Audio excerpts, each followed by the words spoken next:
Assalamualaikum warahmatullahi wabarakatuh. La ilaha illallah sallallahu alaihi wasallam.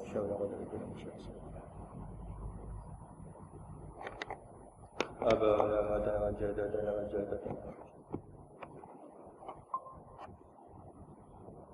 Lahul Fatihah. Alhamdulillah wassalatu wassalamu ala asyrofil anbiya'i wal mursalin. Sayyidina Muhammad wa ala alihi wa sahbihi wa barik wa sallam ajma'in. Jami'an rahmatullah. Alhamdulillah. Pada siang ini kita akan memulai kajian yang kita laksanakan seminggu 2 kali, Senin dan Rabu. Hari Senin fikih muamalah oleh Ustaz Ruslan. Untuk hari Rabu kajian tasawuf dari saya. Kita mengacu kepada kitab Nasaihul Ibad. Sebagaimana umumnya kita mengkaji kitab, kenapa kita mengacu kepada kitab? Agar kita dalam melakukan kajian punya referensi, tidak diskusi kemana-mana dan tidak menggunakan narasi-narasi yang tidak tepat. Karena sekarang era medsos, orang bisa ngomong apa saja, tapi kita nggak tahu dasarnya. Maka dalam kajian ini, program BKM berharap kita kembali kepada kitab. Mengkaji harus ada dokumennya, harus ada kitabnya. Referensi pasti Al-Quran dan Hadis. Dengan mengacu kepada kitab, kita diskusinya akan terarah. Kemudian pembicaraan dan materinya akan terstruktur. Memang perlu waktu agak lama, tapi itulah yang kita perlukan di dalam menuntut ilmu, yaitu kesabaran. Nggak bisa kita belajar Islam itu sebulan 2 bulan langsung hebat, nggak begitu. Semua adalah sebuah perjalanan. Sebagaimana Rasulullah menerima wahyu dalam waktu 23 tahun. Kita kalau bisa belajar 2 tahun saja sudah hebat lah, 1/10-nya. Untuk itu kita awali pengajian Nasaihul Ibad dari khutbah kitab. Bismillahirrahmanirrahim. Alhamdulillahirabbil alamin. Alhamdulillahilladzi ja'ala ilma arfa'a sifatil kamaliyah. Wa asyhadu an la ilaha illallah wahdahu la syarika lah alladzi khassa man syaa min ibadihi bil ma'athiril hikmiyah. Wa asyhadu anna Muhammadan abduhu wa rasuluhu alladzi khassahu Allah ta'ala bi jami'i kamalatil ubudiyyah. Wa sallallahu ala sayyidina Muhammadin alladzi mala Allah ta'ala qalbahu sallallahu alaihi wasallam min jalalil ala jalla wa ala. Wa inna sallallahu alaihi wasallam min jamalil asnad. Fasara sallallahu alaihi wasallam masuran mansura wa ala alihi wa sahbihi wa salikin ala nahjihi fanalu khayran wafira. Amma ba'du. فيقول المرتجي غفر المساوي محمد نواوي بن أمة الجاوي البنتاني. هذا شرح وضعته على الكتاب المشتمل على المواعظ للعلامة الحافظ الشيخ شهاب الدين أحمد بن علي بن محمد بن أحمد الشهيري بابن حجر الأسقلاني ثم المصري تغمده الله تعالى برحمته آمين وسميته نصائح العباد. Khutbah kitab ini menjelaskan bahwa ini adalah kitab Nasaihul Ibad yang merupakan syarah dari kitab yang ditulis oleh Ibnu Hajar al-Asqalani. Syarah artinya penjelas. Artinya Imam Ibnu Hajar adalah ulama abad ke-13. Kemudian beliau menulis kitab Fi Bayanil Fadil Al-Munabbihat al-Istidad li Yaumil Ma'ad. Kitab ini kemudian diperjelas oleh Syekh Syahibuddin Ibnu Umar Al-Jawi Al-Bantani. Beliau adalah Syekh Nawawi Al-Bantan dari Banten, tanah Serang namanya, daerah Banten, lupa. Beliau ulama abad ke-18 kalau tidak salah. Nah, nanti kita belajar dari kitab beliau ini. Kalau kita pernah dengar kitab cerita tentang dulu ada ulama belajar bertahun-tahun tidak pintar-pintar. Kemudian beliau melihat batu ditetesin air, lama-lama bolong. Pernah nggak dengar cerita gitu? Kemudian karena itu beliau kemudian meyakini kalau saya belajar terus-menerus, insya Allah saya pun akan bolong juga gitu, kebuntuan kebodohan saya gitu. Nah, terinspirasi dari itu kemudian beliau terus-menerus belajar dan akhirnya menjadi ulama hebat. Diberi julukan Ibnu Hajar, anaknya batu. Hajar itu batu, karena terinspirasi dari melihat batu yang ditetesin air. Nah, ulama hebat ini menjadi ahli hadis, menulis berbagai kitab, diberi nama Ibnu Hajar, namanya Ibnu Hajar Al-Haytami. Ibnu Hajar Al-Haytami adalah murid dari Ibnu Hajar Al-Asqalani. Ibnu Hajar Al-Asqalani adalah penulis kitab ini. Artinya kitab yang kita kaji setiap Rabu nanti itu bukan sembarang kitab, memang dari ulama-ulama sepuh di abad 13-18. Yang kedua, oleh Kiai Nawawi Banten, kitab ini dibagi kodifikasinya agak unik, yaitu babnya 2, 3, 4, 5 dan seterusnya. Kalau beliau mengatakan bab 2, itu berarti menjelaskan hadis tentang dua hal. Kalau bab 3 tentang 3 hal. Ada 2 hal baik dan 2 hal buruk, itu di bab 2. Ada 3 hal yang bisa merusak umat manusia, ada di bab 3. Gitu ya. Irtanim khumsan qabla khumsin. Jalankan 5 sebelum datangnya 5. Nah, itu adanya di bab 5. Begitu. Ini kodifikasinya agak unik. Oke, kita mulai dari bab 2. Bismillahirrahmanirrahim. Babu Sunai bab 2. Wa fihi 30 mau'idhah. Ada 30 nasihat. Arba'atun akhbarun, yang 4 adalah khabar, wal baqi atharun, sedangkan sisanya adalah athar.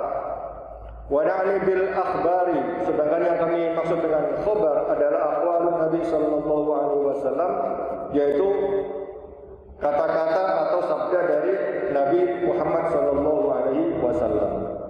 Wa bil athari aqwalul sahabati wat tabi'in. Wa bil athari, yang sedangkan yang dimaksud dengan athar adalah aqwalul sahabati wat tabi'in, yaitu hadis yang diriwayatkan para sahabat dan tabi'in.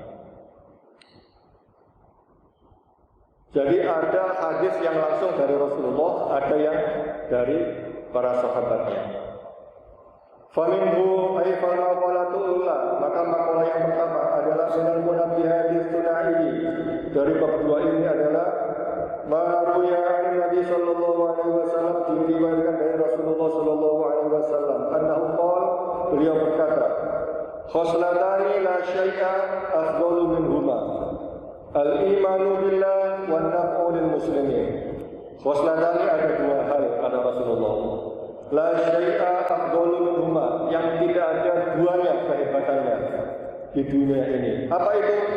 Al-imanu billah, yaitu iman kepada Allah, wan naf'u lil muslimin, yaitu berbuat baik atau saling memberi manfaat kepada sesama muslim. Ada 2 hal yang tidak ada duanya, iman kepada Allah dan berbuat baik. Iman kepada Allah artinya apa? Artinya kita menyaksikan bahwa Allah itu Tuhan yang Maha Esa, syahadat.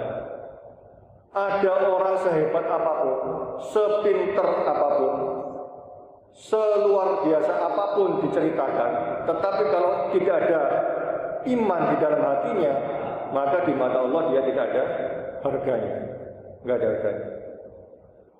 Begitu pula kita, senakal apapun kita, semaksiat apapun pernah kita lakukan, tapi kalau iman tetap kita pegang sampai meninggal, pintu surga masih buka, masih mending lah. Gitu ya. Walaupun orang itu menjadi filantropi, menyumbang, membuat rumah sakit, membuat sekolah dan lain-lain, tetapi tidak ada iman di dalam hatinya, maka catatan pahalanya tidak ada. Gitu ya. Itulah peribatan iman. Nanti kita ceritakan di bab-bab berikutnya. Yang kedua adalah menjadi manusia yang bisa memberi manfaat kepada sesama. Bil mamoli, dengan ucapan, memberi motivasi, memberi nasihat, menghibur, au bil jahi, atau dengan pangkatnya, dengan kedudukannya, dengan posisinya dia membantu orang lain.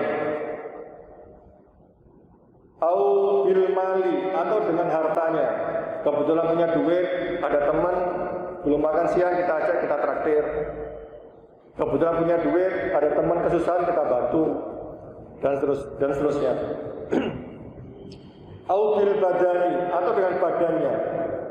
Uang nggak punya, pangkat nggak ada, kata-kata juga nggak tahu karena ilmunya kurang, maka bil badani, dengan badan. Lagi nganggur ke masjid, bersihin masjid, nyapu-nyapu, kan gitu. Ada duri di jalan, disingkirkan, dan seterusnya, dengan badan. Apa saja kita lakukan, yang penting diri kita ini kita berdayakan supaya bermanfaat bagi orang lain. Itulah dua hal yang utama di dunia ini. Qala Rasulullah sallallahu alaihi wasallam, berkata Rasulullah sallallahu alaihi wasallam, man asbaha la yanzul ma'ala ahadin ghufira lahu ma jana. Man asbaha, siapa orangnya yang asbaha pada waktu subuh, bangun tidur, la yanzul ma, tidak mempunyai niat jahat, ala ahadin, kepada orang lain, ghufira lahu, maka diampuni baginya ma jana, atas perbuatan-perbuatan yang dilakukannya. Jadi sebelum kita berbuat baik, baru punya niat tidak ingin mencelakakan orang, itu pun sudah ditulis sebagai pahala. Nah, ini adanya di pagi hari. Pada saat bangun subuh, bangun langsung tidak punya niat jahat, langsung alhamdulillahilladzi ahyana ba'dama amatana wa ilaihi nusyur, langsung ke toilet. Udah gitu aja, udah pahala, diampuni semua dosa-dosa kita yang telah lampau. Gampang sebenarnya. Jadi kalau sekarang itu kayaknya ibadah itu sulit banget, itu gak ngerti, salah yang membuat tulisan WA group itu loh, disebar-sebarin kayak kok masuk surga itu susah banget gitu. Padahal hadis-hadis mengatakan Allah itu mudah. Kita baca syahadat, jaminan surga. Sudah selesai, mau mikir apa lagi? Kita punya dosa-dosa sama Allah nggak dihitung. Selama kamu yakin sampai meninggal, aku ini Tuhan satu-satunya. Gitu kata Allah. Kita bangun tidur, tidak punya niat menjahati orang, langsung dosa-dosa yang kemarin dihapus. Kan sudah enak. Kayaknya sekarang ini kecenderungannya kita terkontaminasi paham kapitalis. Apa itu? Kalau mau surga pasti susah. Nah itu enggak kita biar. Karena kita biar itu mengatakan Allah itu mudah. Kalau kapitalis ya seperti itu. Konsepnya kan kapitalis itu apa? Kalau mau untung besar harus pengorbanan besar kan gitu kan. Nah itu hitung-hitungan. Tapi Allah enggak hitung-hitungan.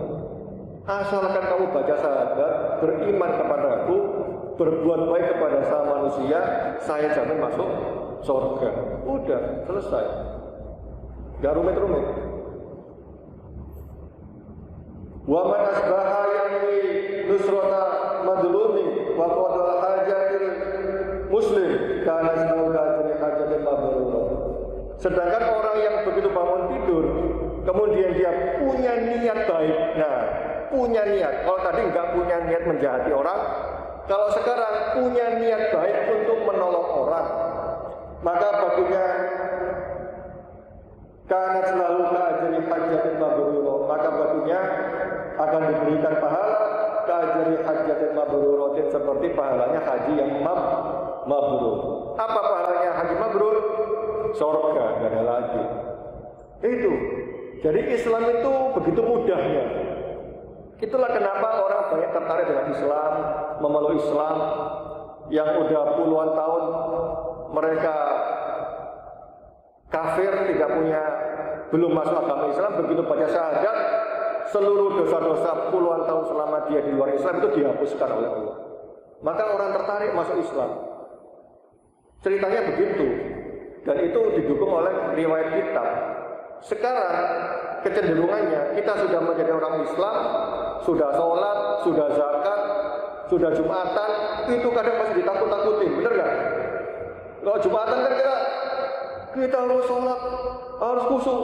Kalau tidak diterima, hati kita kemana? Wah, kayaknya itu ditakut-takutin neraka terus kita. Nah, ini harus kita luruskan. Berbuat apa sedikit, radikal ini. Berbuat sedikit, ini liberal. Nah, ini kan narasi-narasi yang nggak ada di kita. Adanya di WA group. Ya. Nah, ini kita kembalikan ke kita. Kalau itu ibadah mahdhah, wajib radikal. Sholat, zakat, puasa, haji, radikal. Radikal itu apa? Nggak ada kompromi. Kalau zuhur itu 4 rakaat, 4. Nggak ada kompromi. Bisa 3 nggak, ini lagi rapat, nggak bisa. Oh, ini kita lagi santai. Gimana kalau zuhurnya 8 rakaat? Nggak bisa. Radikal kita jaga ibadah mahdhah. Kalau ibadah ghairu mahdhah, amaliyah, kita liberal, santai-santai aja. Punya anak, syukuran, oh ya boleh, liberal. Tetangga, bersyukur kan boleh-boleh saja. Lagi punya rezeki, kita traktir anak yatim, tapi juga tetangga kanan kiri, boleh, nggak ada masalah. Amaliyah nggak ada masalah. Kita liberal, kalau di luar ibadah mahdhah, nggak masalah. Apa konsepnya? Ibadah mahdhah itu konsepnya, kita tidak boleh melakukan apapun kecuali yang diperintahkan oleh Allah dan Rasul. Itu ibadah mahdhah. Jadi radikal menjaganya. Sebaliknya, kalau ibadah ghairu mahdhah, konsepnya kita boleh melakukan amaliyah apapun selain yang dilarang. Kuliner, nasi goreng silakan, mie ayam boleh, makan apa saja boleh kecuali yang dilarang. Babi, ya kan? Homer, nggak boleh ya, jangan. Tapi di luar itu silakan apapun, gitu. Oke, selanjutnya. Wa qala salam ahabbul ibadi ilallahi ta'ala anfa'un nasi linnas.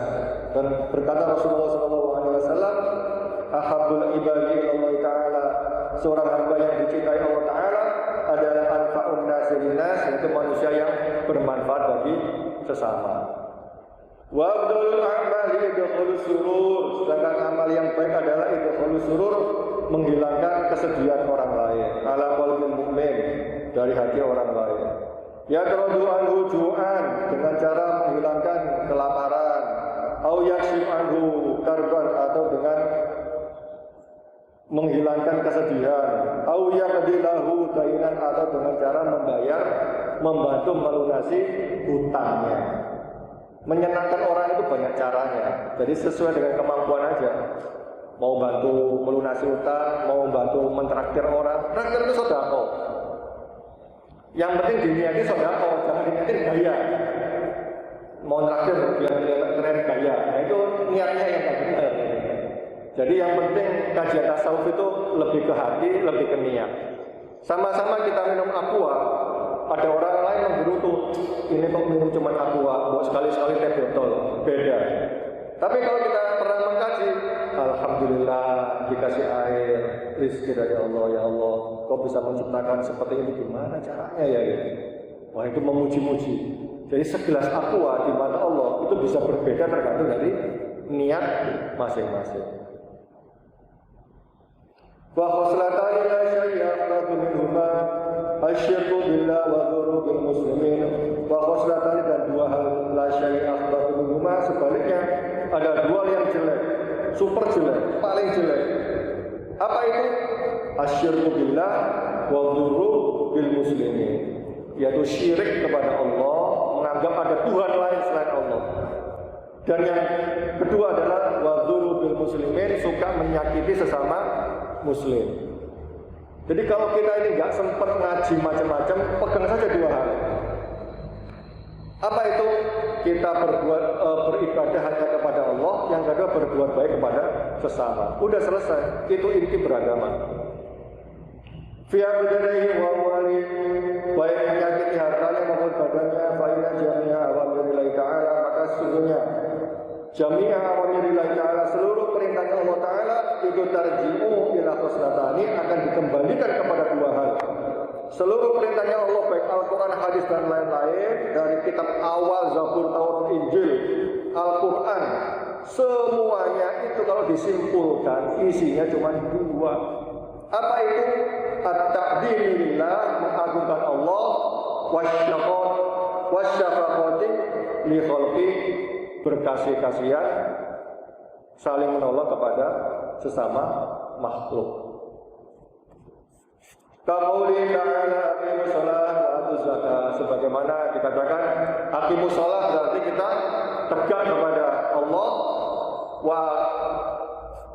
kemudian wa atuz zakat, berkasih sayang kepada sesama manusia. Wa qauli ta'ala ushkur li walidayya, bersyukurlah kepada aku dan kepada kedua orang tuamu. Di riwayat yang lain, ya Nabi Al-Was Al-Qarani An-Nubal Baratu fi ba'di siyahati birahibin faqultu ya rahibun ma awwalu darajati yarqahal muridu qala radul madalli wa khifatu dhahri minat tabi'ati fa innahu la yas'adu lil abdi amalun wa alaihi tabi'atun aw madlumatun. Di cerita yang lain dikatakan, ini yang terakhir ada cerita dari Uwais Al-Qarani. Seorang bertanya kepada Uwais Al-Qarani, amalan apa yang bisa segera naik ke langit? Amalan utama yang bisa naik ke langit adalah kalau kita ringan tangan menolong sesama. Itu. Uwais Al-Qarani ini siapa? Uwais Al-Qarani adalah seorang waliullah, satu angkatan dengan Syekh Abdul Qadir Al-Jilani. Yang waktu Rasulullah Mi'raj, beliau bertemu di situ, ada malaikat Jibril, dikenalkan, ini Syekh Abdul Qadir Al-Jilani, ini Uwais Al-Qarani. Bedanya, kalau Abdul Qadir Al-Jilani itu, Syekh Abdul Qadir itu disebut wali yang masyhur, semua orang tahu. Tapi Uwais itu wali yang mastur, wali yang tersembunyi. Jadi Allah menciptakan Rasul, Nabi, Wali. Nabi Rasul sudah tidak ada pasca wafatnya baginda Rasulullah SAW. Yang ada sampai hari ini adalah para wali-wali Allah. Itu dasarnya di sini. Ana illa auliyallahi la khaufun alaihim wa lahum yahzanun. Demikian makalah yang pertama sebagai pembukaan untuk pengajian pada siang hari ini. Untuk makalah kedua insya Allah akan kita bawakan di hari Rabu mendatang. Mudah-mudahan kajian pada siang hari ini membawa manfaat buat kita semua. Dan sebagai penutup, sebagai kesimpulan, saya ulangi lagi adalah fa inna jami'a awamirillahi ta'ala tarji'u ila khuslatani, bahwa seluruh perintahnya Allah Ta'ala itu kesimpulannya cuma dua. Pertama, mengagungkan Allah, dan yang kedua berbuat baik kepada sesama makhluk. Artinya kalau ada orang ngajak kita untuk menyakiti orang lain, maka itu bukan ajaran Islam. Atau ada orang untuk mengajarkan kita untuk menyembah selain Allah, maka itu juga bukan ajaran. Dan ini bersifat dan, bukan salah satu, bukan atau. Mengagungkan Allah dan berbuat baik kepada sesama makhluk. Demikian, semoga bermanfaat. Usikum wa nafsi bidzallah. Wassalamualaikum warahmatullahi wabarakatuh.